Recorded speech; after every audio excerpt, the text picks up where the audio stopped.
would have gotten your mind working a little bit more, but I'm glad you watched it in English.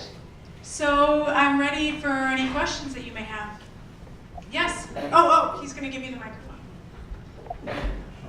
Is Yiddish part of that language or not part of No. Ladino?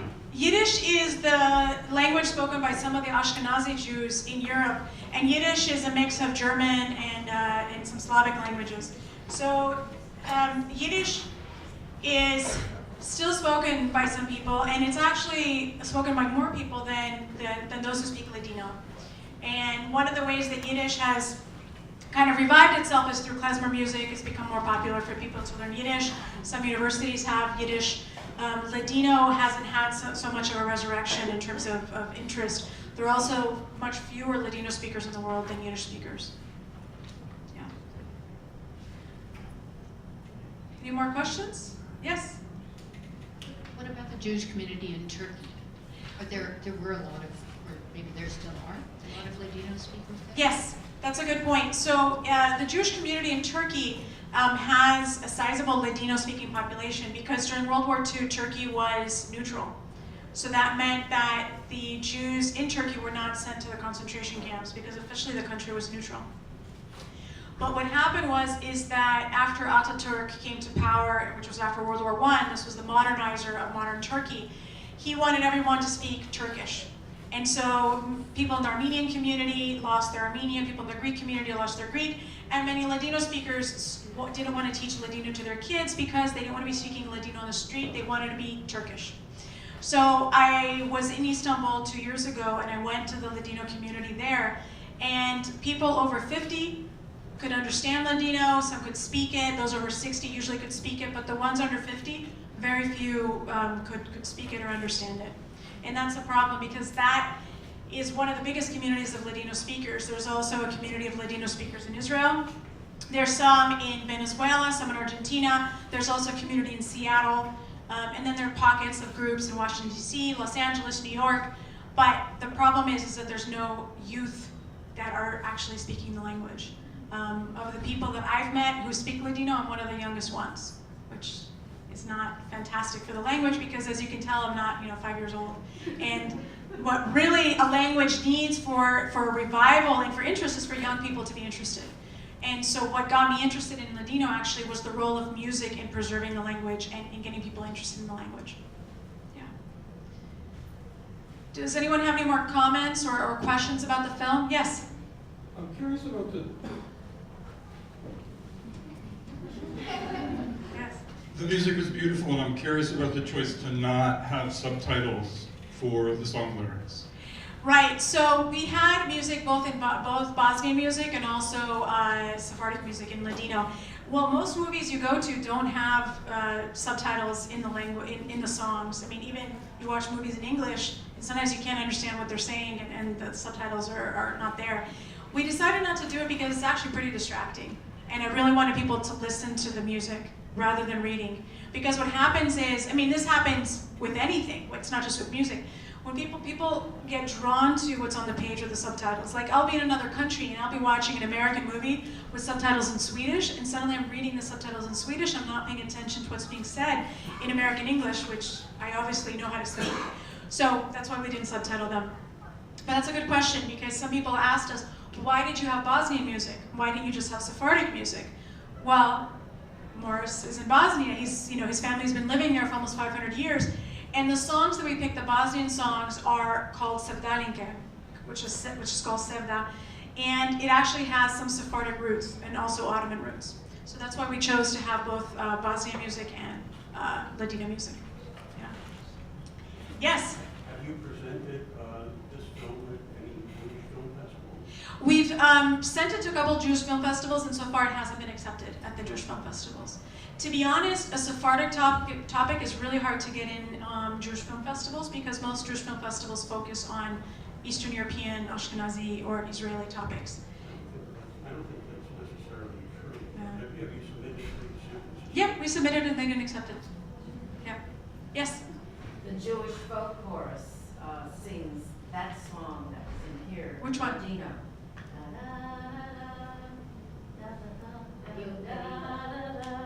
Adiós, querida? Yes, that's That's the most famous. That's the most famous Sephardic song. Yeah. Yes. Why do the film festivals prefer Ashkenaz? Well, if I just look at I'm just talking about the catalogs I've seen of Jewish film festivals. I can't say that this is the truth, but the ones I've seen, I think because a lot of times the public is Ashkenazi in the United States. You know, you have some Sephardic groups in Los Angeles, in Miami. There's a Sephardic film festival in Los Angeles and also New York. But I've only met one Ladino speaker in the Bay Area. That's the only person I had to speak to. So I think that's one of the reasons is because there isn't as much of a community. And also, if we can just talk about this very openly, there is a snobbery within the Jewish community, and many times, and you see this also in Israel, is that Jews from Western Europe look down at the Jews from Eastern Europe, and then the Jews from Europe look down at Jews from other parts of the world. So there's unfortunately a rate of snobism within the community, and that possibly could be reflected in some certain cultural programming. I'm not saying that that's why our film wasn't accepted in these film festivals, but when I look at the catalogs, I notice that a lot of the films deal with European topics. Yes? I'm gonna ask a student first, because we've got all these adults, but I will get to you, thank you. I mean, adults. Non-students, yes. Adults are also adults, yes. Hi, so I noticed that towards the end, Moris was, or brought us viewers into his home and said that the mezuzah would normally be outside of the door, and he and his wife chose to put it inside. So can you speak to kind of more to that like idea of preservation, I guess?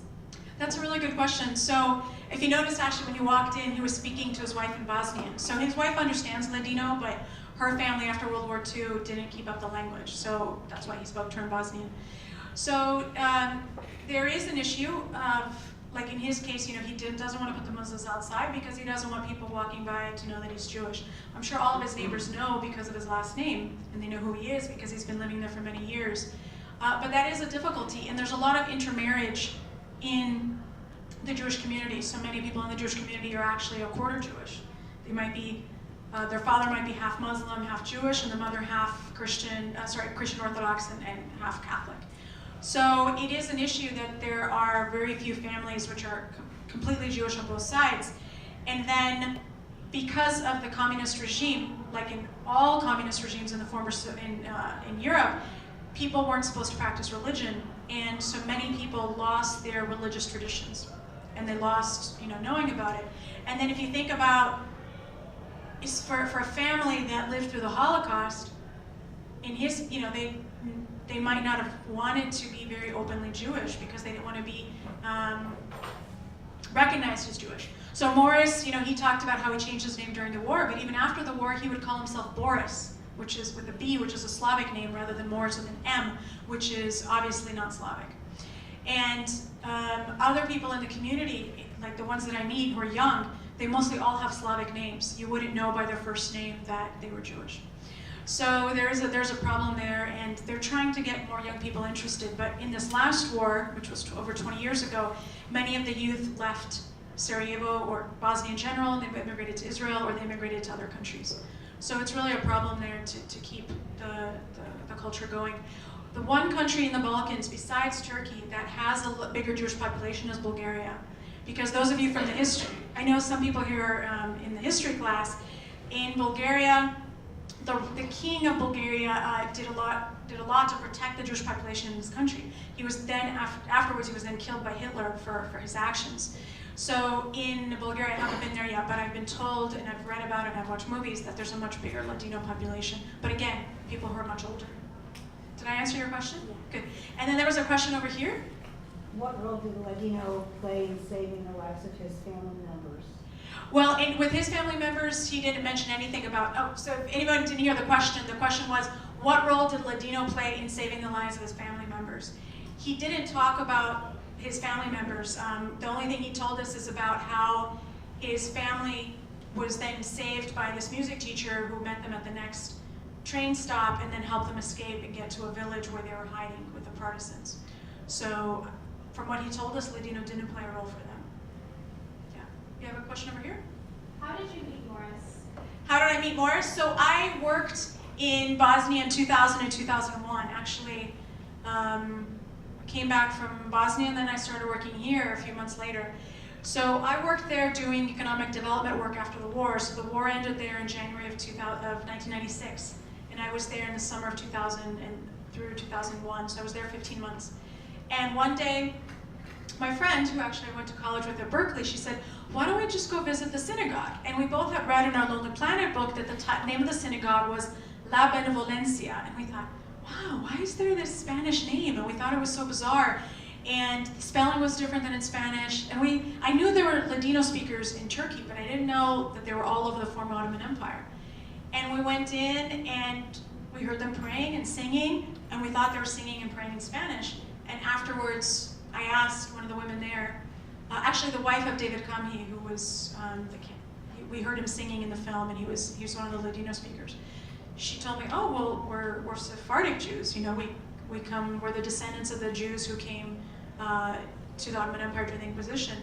And then I would just come sometimes and speak to the Ladino speakers because I was so fascinated by the language. Since I spoke modern Spanish and obviously I spoke Russian, when I would speak to them in modern Spanish and they would speak to me in Ladino, I felt like I was going back in time.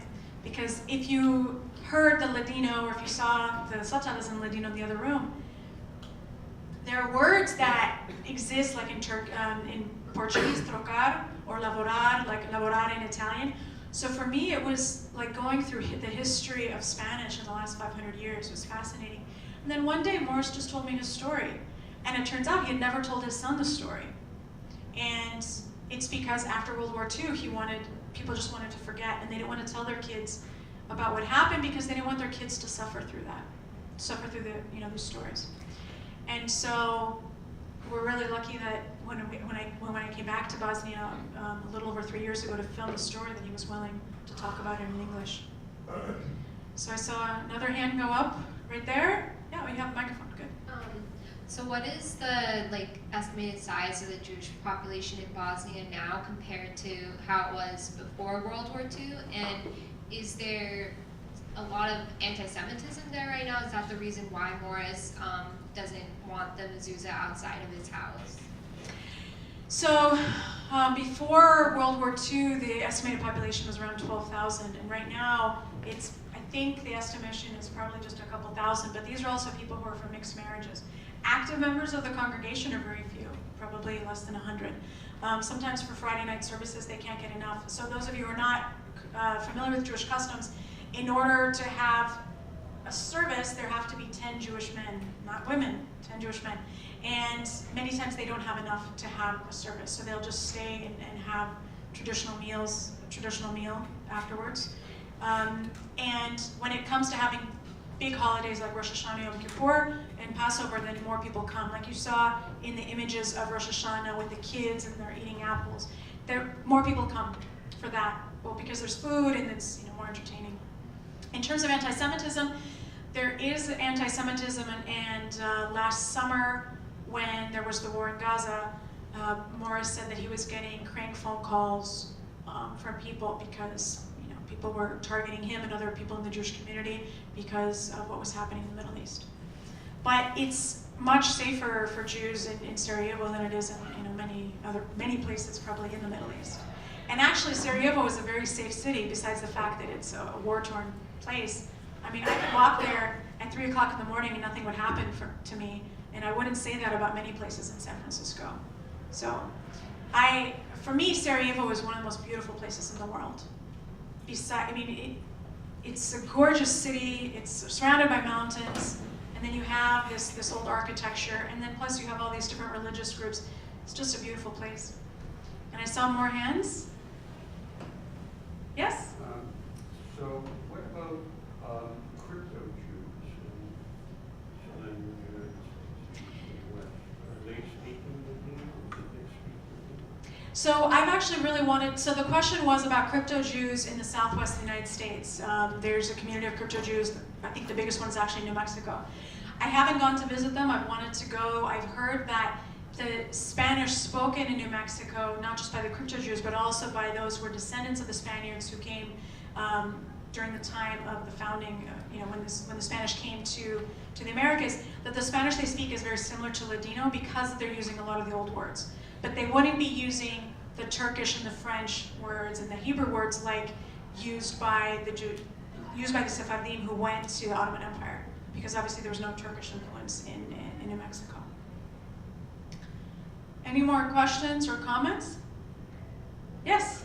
I just have a comment. People are interested about Jews in Sarajevo. A couple of years ago, there was an exhibit at the library, the main library, about what happened during the war in the Balkans. And it was called the Negolensia. And there's a book about it, about everything that the Jewish community did at that synagogue to help everybody in Sarajevo, basically, with food and medicine, and you can get the book.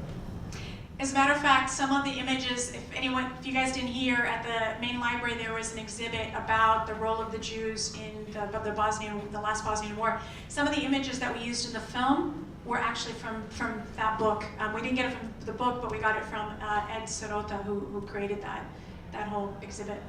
Yes. And you had a question. Is Moris a docent now at a museum or in the synagogue? So he was the historian of the synagogue for many years, and right now he's not in good enough health to do that. He's now 84 years old, so we filmed him when he was 81. So imagine if you're 81 years old and you're being interviewed in probably your fourth or fifth language in a movie. It's quite a huge task, and plus he was opening up about things that he didn't talk about for many, many years. So no, he's not in good enough health to be to do that. Yeah.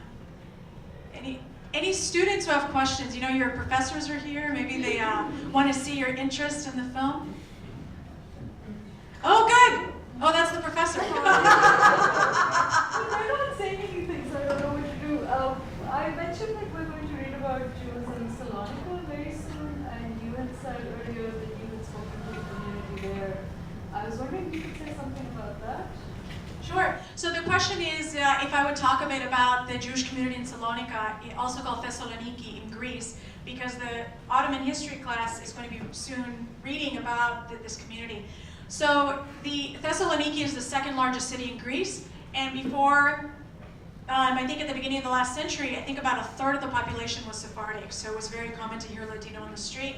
Then there was a big fire. I think it was before World War I, there was a big fire, and many people died, not just the Jews, but also the Christians and the Muslims in Thessaloniki. And then, of course, we had World War I with the fall of the Ottoman Empire, and then Greece became an independent country. And then World War II, the majority of the Jewish population of Thessaloniki and other parts of Greece were sent to concentration camps. So I was in Thessaloniki 2 years ago, actually during the Jewish holiday of Sukkot, which just happened a few weeks ago. And I went to the synagogue there, and the rabbi was from Israel, so he didn't speak Ladino, but there were some Ladino speakers there. All were born before World War II. They're all Holocaust survivors. I was told that there were more Ladino speakers if I went to the nursing home or the Jewish retirement home. But it's still a very small community, and the synagogue, the main synagogue, it turns out was on the same street as my hotel. I didn't plan it that way, it just happened. But it's only functional for big holidays. They always have a police person outside, and the real functional synagogue is just in an office building. Like, you would never think that there would be a religious institution there, but they have to hide themselves fairly well in case there are any issues. But that's a very interesting community because they had such a large influence in society there, and unfortunately most of them were killed. Any other questions or comments? Now that your professor's listening? Yes? At the end you put part of the Quran to the back end, and then you put in other parts. Were they explaining that, or were they other parts? What's the link between all? So when Moris was talking about how the Fatiha in Islam is the same as the Kaddish in Aramaic, he said Hebrew, but it's actually Aramaic. And he said it's the same as the other prayers of the Catholics and the Orthodox. Those were the prayers we put up. So we put the sections of the prayers in Hebrew, in Arabic, in Serbian, and in Croatian, which talk about the same thing. To demonstrate, that's a really good question. To demonstrate that we all speak the same words, but in different languages, but then we're all killing each other, thinking that we're doing that in the name of our religions, but really we're not. Yes? I've got one other question. How do you teach a new language with music? Good question. So I wrote a book about that, actually, called Language is Music. I'll start with the basics. Music activates more parts of your brain than language does. If you listen to a song, you're more likely to remember it than if you just read it. So if you probably remember jingles from commercials and nursery rhymes you heard as a kid and songs you heard as a kid, but you might not remember like whatever your shopping list is or something that you wrote down. And that's just because of the way the brain works. So the way I realized that I was learning languages is because I was listening not only to songs in foreign languages, but I was also listening to the cadence and the rhythm of foreign languages as though they were songs. And so I was picking up on the rhythm of that. And then, of course, if you listen to songs in foreign languages, you're going to remember the vocabulary, you're going to remember the pronunciation, and then you're going to learn some of the grammar. So, for example, for Ladino, it's, like I said, I only have one person in the whole Bay Area to speak to in Ladino, and then I get lazy and I switch to English. The way I started with Ladino was actually through the music, and that's when I learned that some of the sounds were different. So, for example, one of the songs that we heard was La Serena. En la mar hay una torre, en la torre una ventana, en la ventana hay una isla que a los marineros llama. So I learned that the word is isla and not hija. Like hija would be in Spanish, but it's isla in Ladino. So it was a very easy way for me to learn some of the differences in the pronunciation and new words. And then when I got the book, I was actually able to understand what was going on. Yeah. Thank you very much. Yes, and by the way, if I have DVDs of the film if anybody wants to buy one to take home to other people. And thank you for coming. I know on Thursday evening you probably have, on a warm Thursday evening in San Francisco, you probably have other things distracting you, so I thank you for your attention, and thank you for your questions.